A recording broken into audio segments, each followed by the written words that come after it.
So how does one discover romantic love? How does somebody find it? Well, that answer's been changing rapidly. I mean, it sort of changes with every generation, it seems. My generation, a lot of people went to college to find a spouse. We even made fun of, if it was the female, I know it wasn't really fair, but we made fun of a female if she was going to just get married. It was called an MRS degree. Did you ever hear that one? Yeah, so there was a lot of people, it's like, my generation, a lot of us were trying to meet that person fast, and then you get married after college, and I had 50 weddings, that I was going to when I was 22 and 23 years old, graduating. And so, that's what my generation did. But, college is getting more expensive these days, isn't it? And weddings are getting expensive. You put those two together, nobody can afford to go to college to find a spouse anymore. So we've gotten creative. Technology has helped us. Did you know that roughly half of those who are under the age of 30 have used a dating app? There's Match.com and there's eHarmony, and we've even become sophisticated with it. I mean, Christian Mingle. You guys heard of that? We're focusing on specific demographics. Anyone heard of the silver singles? For those more mature folks. Of course, I remember watching the Super Bowl a few years ago, and of course, everybody's like, oh, Super Bowl, Super Bowl. Oh, commercials. And then a commercial comes on, and I see some dude baling hay, riding a tractor. I'm like, what's this one gonna be? FarmersOnly.com. What? Who knew that farmers were having such difficulty finding love? It's just actually amazing. So we're getting sophisticated with it these days. Today's passage is about finding love. Last week we saw in the Song of Solomon, and our series has been walking through this book that's devoted to love and sex and romance. Last week we saw that Solomon extolled the beauty of love, and this morning he's going to finish the Song of Solomon chapter 8. He's going to finish it by telling us how to find love. So in the marriage series, single people, there's finally one for you. There's a sermon for you in the marriage series. But actually, it's going to be for all of us, okay? So if you're a parent, there's actually going to be some for you. And how do you train your kids in finding love? How do you prepare them if your kids are still in the home? And of course, for all of us, as this, like every Old Testament book, points forward to Jesus and the gospel, we're going to see the way we find our satisfaction in Him, and we'll even see some of the limitations of love and sex and connection in this life. And so there's going to be something for everybody, so we're going to be in Song of Solomon chapter 8. Song of Solomon chapter 8. And I kind of laughed to myself that last year we spent half the year in Revelation, and then we went, almost straight to the Song of Solomon. When I was preaching Ephesians, this was easy stuff. But this is, it's hard to understand, but I think, in fact, I'm confident by the end of our time together, you're going to understand what they're talking about and see the beauty of it. There's some rich metaphor and all of this. We'll unpack that.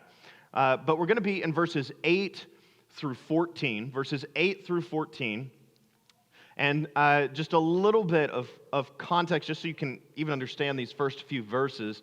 This is a flashback, and it's a flashback of Shulamith. That's the woman in the song, so there's Shulamith and her partner Solomon, okay? And so it's a flashback of when Shulamith was a little girl, and her brothers were entrusted with her care, and that's strange to us, and it's strange in our culture, but in ancient times it wasn't so strange. Genesis 34, you have an example of it, but the brothers saw it as part of their special role in watching out for little sis. There's probably also a sort of accentuated responsibility, because it seems as though in the Song of Solomon, Dad is out of the picture. Probably he's passed away, but we have multiple references to mom and brothers, but none to the father. And so the father is in one form or another out of the picture. And so the brothers are entrusted with her responsibility. And so there's this flashback before Solomon and Shulamith fell in love, before they even met each other, back when she was a little girl, and her brothers are entrusted with her care. So let's pick it up in verse 8. Here's what we see. It says, "We have a little sister, and she has no breasts. What shall we do for our sister on the day when she is spoken for? If she is a wall, we will build on her a battlement of silver. But if she is a door, we will enclose her with boards of cedar." Now Shulamith responds, sort of breaking out of the flashback. "I was a wall, and my breasts were like towers. Then I was in his eyes as one who finds peace." Flashback again, verse 11. "Solomon had a vineyard at Baal-Hamon. He let out the vineyard to keepers. Each one was to bring for its fruit 1,000 pieces of silver. My vineyard, my very own, is before me. You, O Solomon, may have the 1,000, and the keepers of the fruit 200, he says. O you who dwell in the gardens with companions listening to your voice, let me hear it. He just wants to hear her voice. Verse 14, "Make haste, my beloved, and be like a gazelle or a young stag on the mountains of spices." So what in the world is happening here? Well, you'll find out. But I just want to sort of outline the path that we're going to walk through, because when it comes to finding love, what we see in this passage is that there are really three agents involved, three different roles. There's the agent, or the role of family, if you will. There's the role of you. You have a role in finding love for you. And then, most importantly, God. Okay? So the family and you and God, and we'll kind of walk through the verses of the passage, unpacking each of those different roles, starting with the role of the family. And so this is going to be relevant for any family that is raising kids, still kids in the home.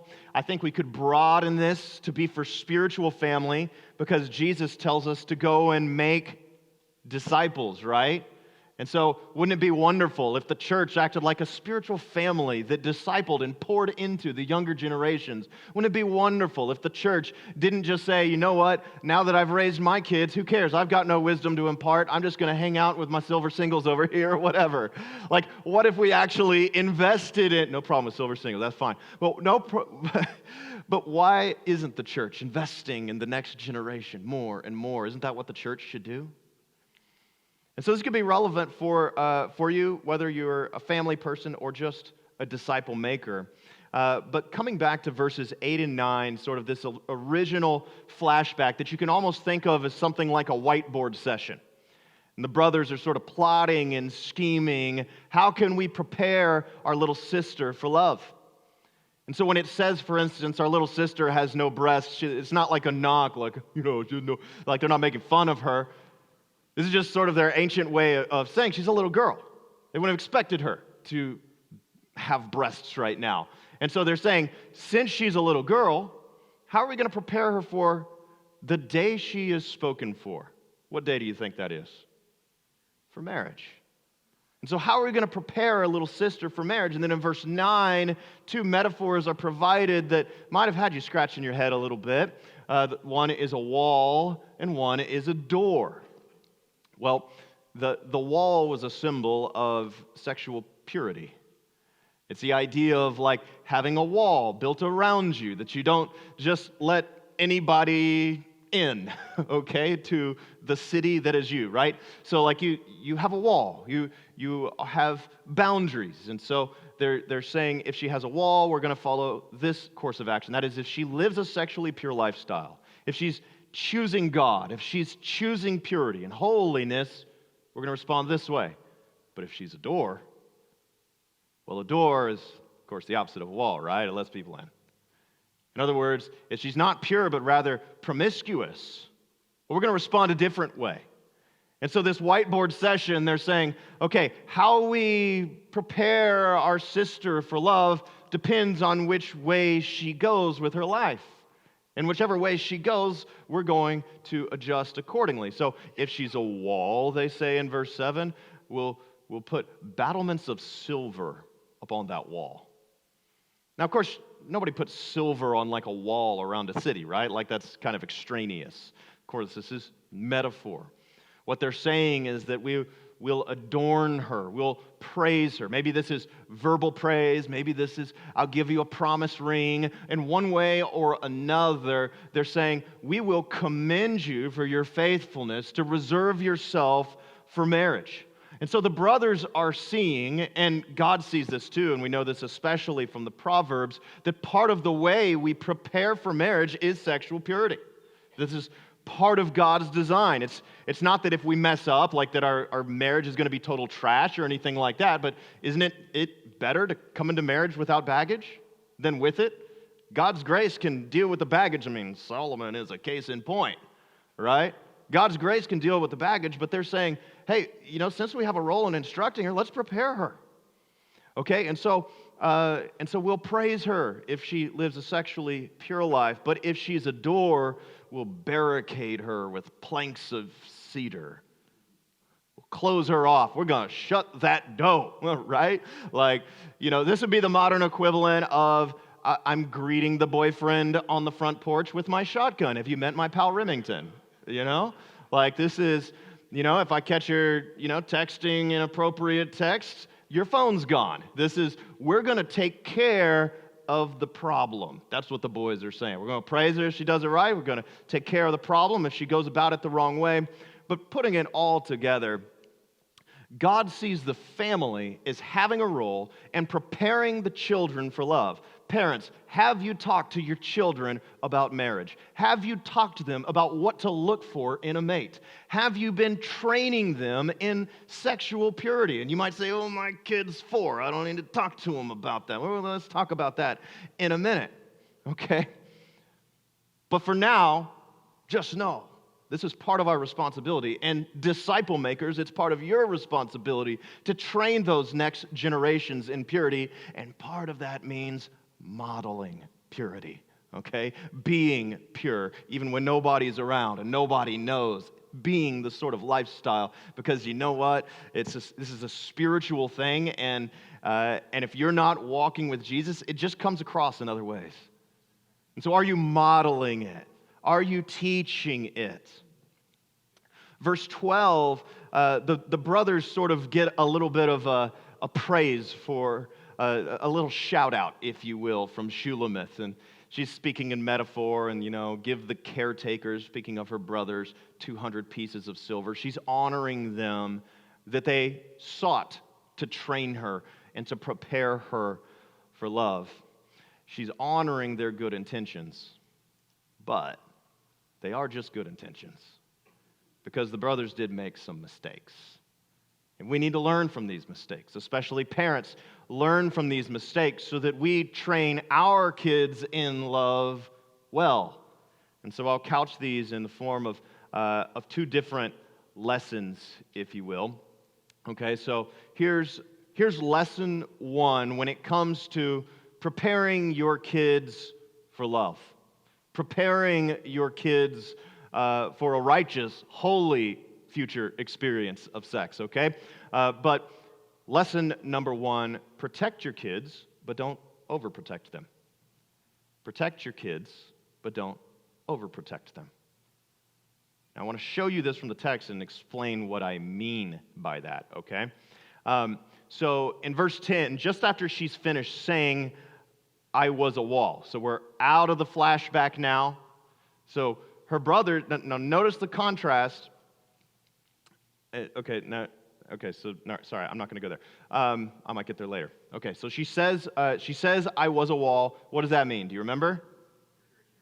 Yes, she's sexually pure. Okay, so she's reflecting upon her past.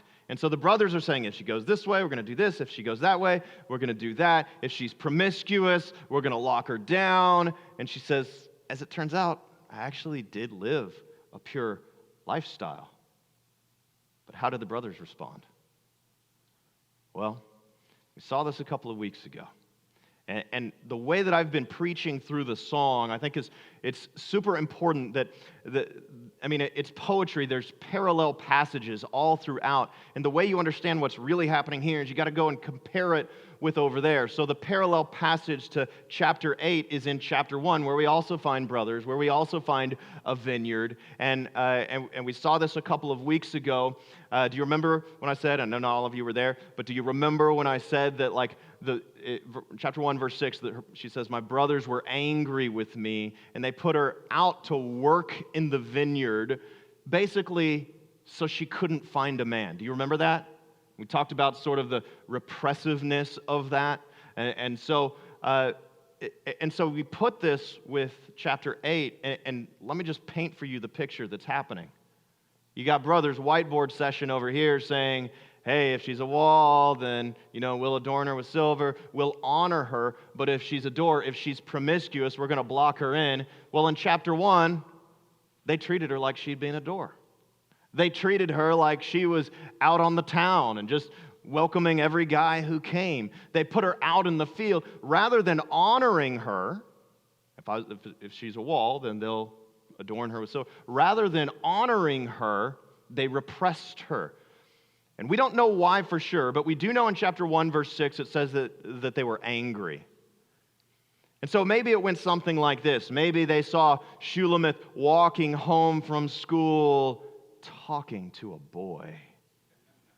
Maybe they saw her being a little bit flirtatious and they thought, oh no, we better stop this. Maybe as she walked, they paid attention and they noticed that her robe was showing a little bit too much ankle.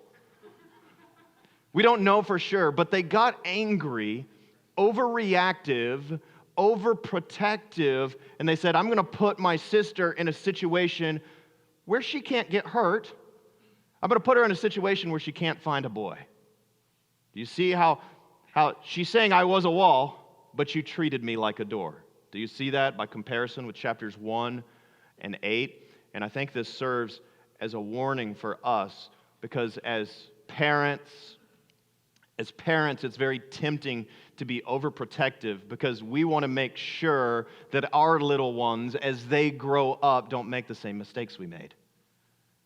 I was a youth pastor, and I had, I guess I can tell this story because none of those people still go to our church, but I was a youth pastor, and I'd have parents, and I'd be about to be doing a sex talk or a dating talk, and, it happened, like, with some regularity. They'd find out and be like, okay, hey, would you make sure that you teach them that they're not allowed to date anyone until they know that it's the one they're going to marry? Have you heard that before? How do you know if it's going to be the one if you never date them, right? Anyway, so I was like, I very graciously responded that I wasn't going to teach that. Another one was, oh, you're about to talk about sex. Could you teach the kids that they're not supposed to kiss anyone until they're married? And I'm like, very graciously, I said I wouldn't teach that. And here's why. Now, I've known people who had these certain standards, and they worked for them. But I think what happens as Christians, maybe we find a standard that works for us, and we want to make it the standard for everybody else. My responsibility as a preacher of the Word of God is to preach the Word of God, but not man-made traditions and rules. In fact, Colossians 2, I think it's verse 20, tells us that man-made traditions and rules, quote, have no value in restraining sensual indulgence. Do you remember Adam and Eve in the garden in Genesis chapter 3? And they've been told, if you eat this tree, you're going to die. And you remember how Eve quotes it? If you eat this fruit. Eve quotes it, if you eat this fruit or touch it, you'll die. Did adding to the Word of God help Eve be obedient? And so here's the deal. I'm not going to teach kids that. I'm not going to teach anyone that. In fact, my emphasis when I taught kids and when I teach anyone, because, hey, it's not just teenagers that need to be sexually pure, BTW, right? Like, anyone, if we want to say no to sexual temptation, we need a much bigger yes in Jesus. Rather than adding 50 more no's, oh, you already know about, well, here's 50 more. No, we add a yes. And actually walked in sexual purity and still do because I have a bigger yes in Jesus. I love Jesus and I want to please him. And even more importantly than that, the reason I love him is because he loves me. And I feel his affections for me. And single people, the single most important thing that you can do in finding a spouse, and all of us in living pure for God, is love God. Love God. That's the most important thing. And so those are some of the ways in which we guide our kids. But the brothers, and God bless them, she honors them in verse 12. They're just being overprotective, a little sis. I get it, but it was too harsh. Lesson 2. Lesson 2 is this: guide your kids in age-appropriate ways. Guide your kids in age-appropriate ways. Okay, so verse 10, right after she says, I was a wall, she then says, and my breasts were towers. Now, what did the brothers say about her there? They said, we have a little sister, she has no breasts. Do you see, once again, she's correcting them? So not only did they misunderstand her heart for sexual purity, they also misunderstood her development. They're saying, oh, she has no breasts, she's just still a little girl. And she's like, did you need an eye exam? My breasts were like towers. You somehow missed that. Again, to put this in a modern context, this is wonderful, the way the lights just kind of... But to kind of help you understand, I think this is especially hard for dads who have little girls. I still remember when my daughter, Anna, like one day, just in talking to me, instead of calling me Daddy, do you know what she called me? Dad. My goodness. It broke my heart. Because she was my little girl. And I think especially in the dad, and you could say the same with the brother, like this is our little girl. This is our little sister. We've been watching, and her just, she's just a little kid. Well, as it turned out, she wasn't the little kid that they thought she was anymore. And so their guidance is going to be off because they're not even aware. And so the exhortation for parents is be aware of where your kid is at. Are they going through puberty? Are they about to go through puberty? Are they on the other side or just before? And whatever it is that we're teaching them, we teach them in age-appropriate ways. And there's this... I've just talked to parents over the years that get super nervous about the birds and the bees conversation, and the kid's 16 and they have the conversation, and the kid's like, yeah, I know. I know everything you just told me, but the parents what am I gonna say? And I think what happens is if we want to go from telling them nothing to telling them everything at such and such age, we really miss tons of instruction that we were supposed to have in preparing them along the way. I touched on this a few weeks ago, but I want to go into a little bit more detail, because when do you ever hear in church them talking about how do you talk to your kids about sex? I mean, I don't think it's very often talked about, and I think that's a big question that parents have. And here's what I would say. You start right away talking about development. Here's how you'd begin. Here's what I would recommend. You don't go 0 to 60 when they're 16 years old, okay? You start when they're very little, and you teach them what a private part is. And you don't use a different word for it, because you know what that communicates? Because if you call fingers, fingers, and toes, toes, but you got a special name for that down there, so it teaches that this is too embarrassing to really talk about. Why should we be embarrassed of the body that God gave us? There's nothing to be embarrassed about. There's nothing to be ashamed of. So you use the real name, then you teach them about appropriate versus inappropriate touch. When they're of an age to be babysat, you coach them hey, nobody's allowed to touch you there. And here's a key one, if anyone vows you to silence, you're obligated to tell me. Okay? Because an abuser will always vow to silence. And so you start having these kinds of conversations. I talk to my kids about sex at something like age 4 to 5, but I used age-appropriate language, okay? I wanted my kids to understand where babies come from, that it's not from storks, but I wasn't going to go into all of the detail, okay? But I wanted them to know the beauty of God's creation, that life comes from love. Life comes from loving union. I mean, God could have made us be like starfish, like cut off my arm. Oh, new Michael growth. Like he could have done it any way he wanted. But he opted for babies to come from loving intimacy and union because it points to our loving intimacy and union with him and the life we find in it. And so I wanted them to understand that. And so I told the kids, I said, hey, Mommy and Daddy have a very special married kiss.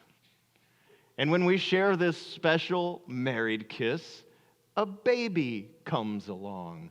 And they're like, oh, that's great, and no questions. I just thought that was really great. And my two youngest, the married kiss is still exactly what it is. And then at a certain age, we fill in a little bit more detail. But do you see how different that is than I'm going to wait till you're 16 and take you on to some hotel and tell you everything that maybe you should have been informed of a little while ago and might have found out in other ways?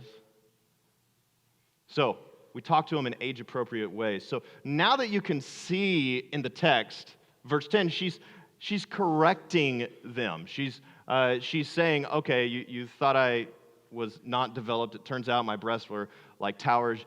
You treated me like I was a door. It turns out I was a wall. I was sexually pure. And so the flashback, on one hand, the brothers are to be commended. They're trying to take care of little sis. And by the way, there's kind of like a movement these days where it's like, Mom and Dad messed up in raising me. And it's just causing all kinds of division. Wait till you grow up and have kids, young people. Do you really want your kids doing that to you? There's a way to say, you know what, I'm going to do some things different, but I also want to honor. And that's what the brothers do, or that's what she does for the brothers. She honors them even though they didn't quite get it quite right.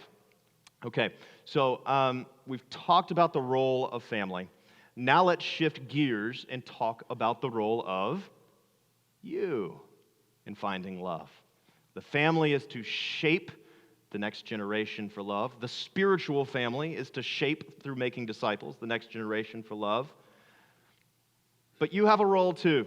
And so let's talk about that. Coming back to verse 10, she says, I was a wall, my breasts were like towers. Then I was in his eyes as one who finds peace. That word then is key because having just spoken about her pure lifestyle, she's remarking on what really attracted Solomon to her. Yes, there's physical attraction there for sure, and that's very evident all throughout the song. But what I don't want us to miss this time is that the fact that she was a wall, the fact that she was sexually pure, is actually part of what made her, quote, in his eyes attractive. Solomon was attracted to his virtue, her virtue. Yes, Solomon had a past. I've explained before that I believe by this point, Solomon has turned things around. I mean, clearly he's writing books of the Bible, okay? That he's turned things around. He's not interested in the things that he was once interested in. Virtue, righteousness, holiness, that's what he's attracted to now. When I met Alicia, some of you might not know this, my wife Alicia, we met in Scotland, of all places. And both of us were students at the University of Texas, and both of us were in the business school. But in a couple of years, neither of us ran into the other. We never saw each other. We had to fly across an ocean to meet each other. So no, my wife doesn't have a Scottish accent. She came from Texas, just like me. Okay, and on this trip, there were 18 females and 4 males. And so it was like The Bachelor at the University of Edinburgh.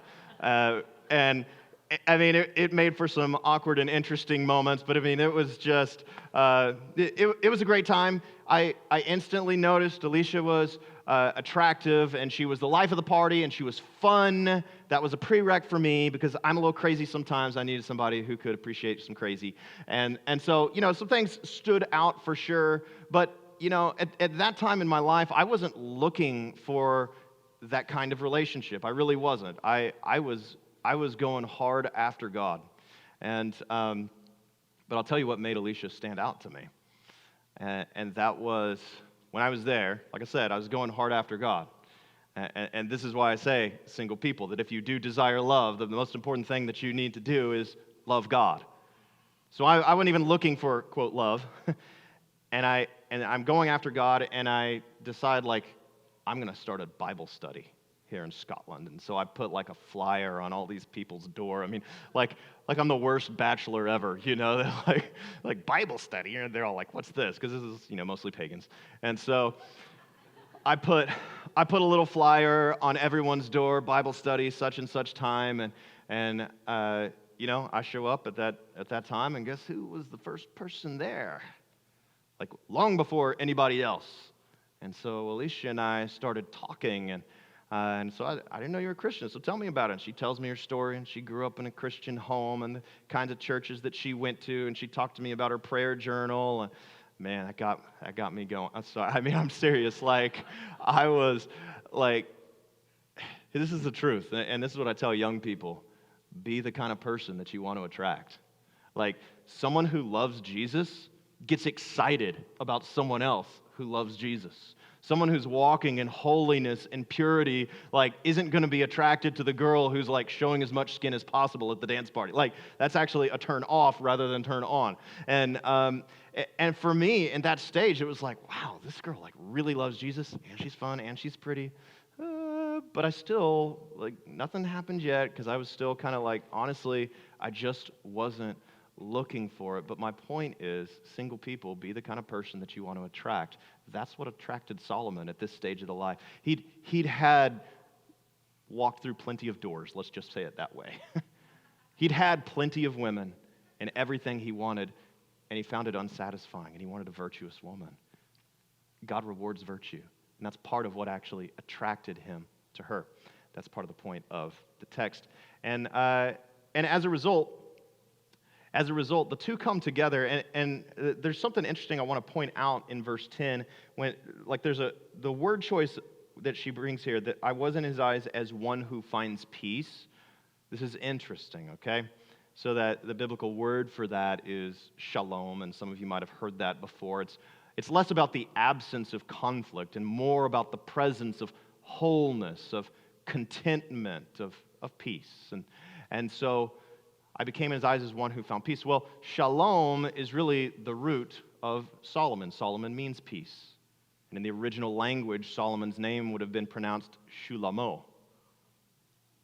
And you know what Shulamith is? It's the feminine version of Solomon. It would be like if Don and Donna fell in love, or Chris and Christina fell in love. Shulamo find Shulamith, and together they find Shalom. And the point here is that because of her virtuous lifestyle, because of her choices, God became this matchmaker that brought together this couple, and it shows us God's purpose in romantic love. It's actually so that we can get a glimpse of God's eternal shalom. It's so that we can have in this life a refuge from the storm, peace, wholeness, contentment, a glimpse of it in this life. Now, I've already begun to touch on the role of God, but let's expand upon it. We've got the role of family, the role of you, and last of all, the role of God. And this is my favorite part. God is the ultimate matchmaker. And that's very good news, because most of us haven't necessarily been as pure as Shulamith, and we might get a little bit discouraged about that if we're looking for love and we feel like, oh, virtue is what it takes to get there, and I've messed up. Well, here's what I would say. Shulamith reminds us that God rewards virtue, but Solomon reminds us that God's grace is an X factor. Let me say that again. Shulamith reminds us that God rewards virtue, and Solomon reminds us that God's grace is an X factor. And you're like, but don't you have to choose one or another? It's either all grace and who cares about virtue, or all virtue and there's no such thing as grace. Like, God just brings them together. Like, your choices really do matter. Your living for God really does matter. You living a pure lifestyle really does make a difference. At the same time, even if and when you mess up, God's grace is the X factor. And God is the one that gets to determine how all that shakes out. And I trust him to do it, because he tends to do a really good job, as we see in this passage. So let's talk about God's matchmaking skills in this passage. This is what theologians might call providence. If you're single and you want an inspiring story about God's providential bringing someone to another, you might go back and meditate on Genesis 24. But here's my favorite in the scripture about this. It's Solomon and Shulamith. Because without God's matchmaking skill, this partnership would have never happened. Okay, to kind of set it up a little bit. Remember, Shulamith's a country girl. Solomon's a king. She lives out in the country. He lives in Jerusalem and in the palace. And then on top of that, her brothers have forced her out into the fields, out into the vineyard, so she can't find a man. What chances would you give a girl like Shulamith to find a guy, much less the king of Israel? Well, in verse 11, let's read verse 11 one more time. We'll see how they meet. This is Hallmark movie Bible style. Solomon had a vineyard at Baal Hamon. Remember, this is a flashback. We saw in chapter 1 a vineyard. He let out the vineyard to keepers. We saw keepers in chapter 1 too. So Solomon the king owns all this land, and he's leased it out to some caretakers. Each one was to bring for its fruit 1,000 pieces of silver. Okay, so when we put this together with chapter 1, here's what we're seeing. What we're seeing is Shulamith's brothers are being overprotective. They're angry because she's showing too much ankle. So they send her out into the vineyard where she'll never find a man. And guess who owns the vineyard? Solomon. And so she's over there working, and she's over there slaving, and she's probably been to like 6 weddings where she's the maid of honor, and all the best guys are getting married out, and nobody's choosing her because nobody even knows she exists. So she's feeling all depressed and sweaty, and she's working in the field, and Solomon decides one day, fiddly-dee, perhaps I'll go check on my vineyard. And then Shulamith hears the voice of her Shulamo, and she... And I just picture her just, whoa, like how does she respond? Like, I'm sorry, I didn't put my makeup on, I'm super sweaty. I mean, don't get too close, don't get too close. Chapter 1, verse 6, she actually sort of apologizes for her unattractiveness. It's like, I wasn't prepared to meet you. He says, don't worry, you're drop dead gorgeous. Ooh, the story begins. Verse 12, how does she respond? My vineyard. So she's going to do the same thing she did in chapter 1. It begins with the story of a literal vineyard, but then it becomes figurative as representing her. The vineyard is her. She says, my vineyard, my very own, is before me. You, O Solomon, may have the 1,000. So in light of Solomon literally leasing his vineyards out for 1,000, she just changes it, turns it into a metaphor, and says, Solomon, you can have all of me. You can have the vineyard. And this harkens back to what we saw last week in verse 7, where we saw even if a man gave everything he had for love, he couldn't buy love. Why? Because the price tag of love is your very self. And so Shulamith is saying, I'll pay the price. I give you my very self. That's what's happening here, and the reason she's willing to do that is because God is the ultimate matchmaker. So there's a part of the story, the Scotland story, I didn't tell yet. And again, I really wasn't looking for love. I was really content to be single. And that alone was a work that God did in my heart, because it used to be like that I always had to have a girlfriend. And God brought me to this place of just shalom in Him, contentment in friendship with Him. And it's just like that verse says, Psalm 37:4, delight yourself in the Lord and He'll give you the desires of your heart. We want to delight in our desires. But God says, no, you delight in me, then I give you the desires. I was to this place of contentment. I'm radically going after Jesus. I'm starting Bible studies in Scotland. And 2 months before the trip, they send me like the list of the names and the photos, and I check them out. It actually becomes my prayer list. And I prayed every day for each of the names and looked at their faces and prayed for them. And it just kind of makes me marvel today that before I knew it, I was praying over my future wife. And I believe that what happened in Scotland was in part an answer to that, because God is the ultimate matchmaker.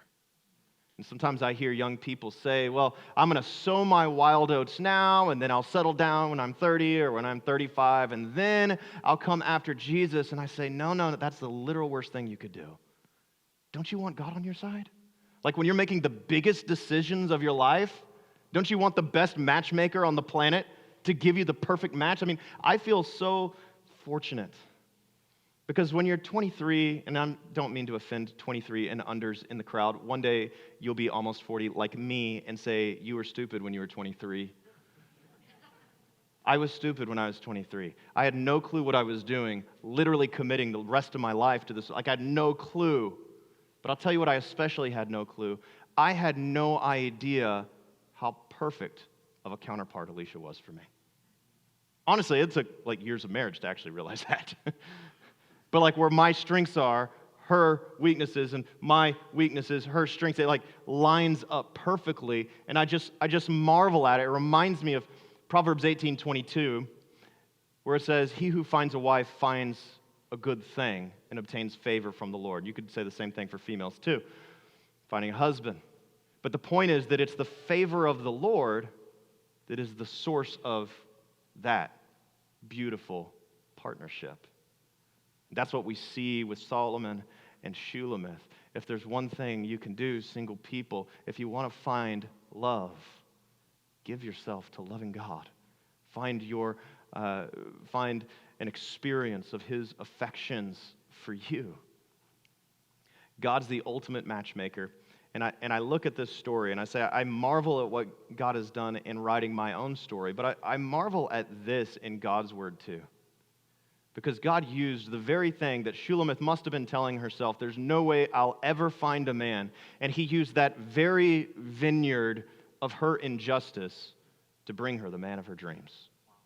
And I think that's an encouragement for all of us who are single and would like to be married, that God will use the very vineyard of your injustice, or the vineyard of your abuse, or the vineyard of your divorce, or the vineyard of your delayed hope, or the vineyard of your brokenness or your personal failure, and He'll actually use that very thing to bring about the desire that you said, because of that I'm disqualified, because of that I'm damaged goods, because of that nobody will ever want me, and God will actually use that very thing to bring you the person of your dreams. It's what He did for Shulamith. And for that matter, it's what He did for Solomon too, because the timing of it at the end of his life like this, God used the whole story. That's what providence is. Every detail, God guides it. If Solomon was writing a contemporary song about this, I think it might go like this. Every long-lost dream led me to where you are. Others who broke my heart, they were like northern stars, pointing me on my way into your loving arms. This much I know is true, that God blessed the broken road that led me straight to you. Name that tune. Anybody know who sings it? Rascal Flatts. There you go. There you go. And, you know, good, happy love songs always end on a good, happy note, right? Well, the greatest love song of all time, I might have expected to end with Solomon and Shulamith lying peacefully in the shalom of God in one another's arms. Doesn't end that way, interestingly enough. We're closing up here. But there's actually a warning for us. Verse 13, he requests that he might hear her voice. Verse 14, she says, make haste, my beloved, and be like a gazelle or a young stag on the mountains of spices. Now, we know from other parts of the song that the mountains of spices are her breasts. She's requesting that he make love to her. And I think that's interesting, and here's why.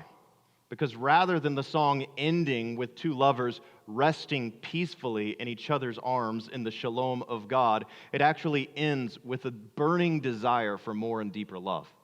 It ends with the desire for something more. And here's the warning that I believe that brings to us. The shalom of God in this life is transcendently beautiful and yet disappointingly not permanent. The shalom of God in this life, I'm talking about with regard to sex and with regard to marriage. It is transcendently beautiful, yet disappointingly impermanent. The greatest sex on the planet will still leave you longing for more. And the greatest loving romantic partner on the planet will still leave you feeling like there is something more that I need. And the reason for this, The reason for this is that the desire for sex is not just biological, and the desire for love is not just sociological. The desire for both sex and love, at its core, is spiritual. And for this reason, you will never find lasting shalom in the arms of another person. You will only find lasting shalom in the outstretched arms of our Savior, who gave himself for us on the cross. About him, a prophet once said, and I'll close with this: he was pierced for our transgressions, he was crushed for our iniquities. The punishment that brought us shalom was on him, and by his wounds we are healed. Let's pray.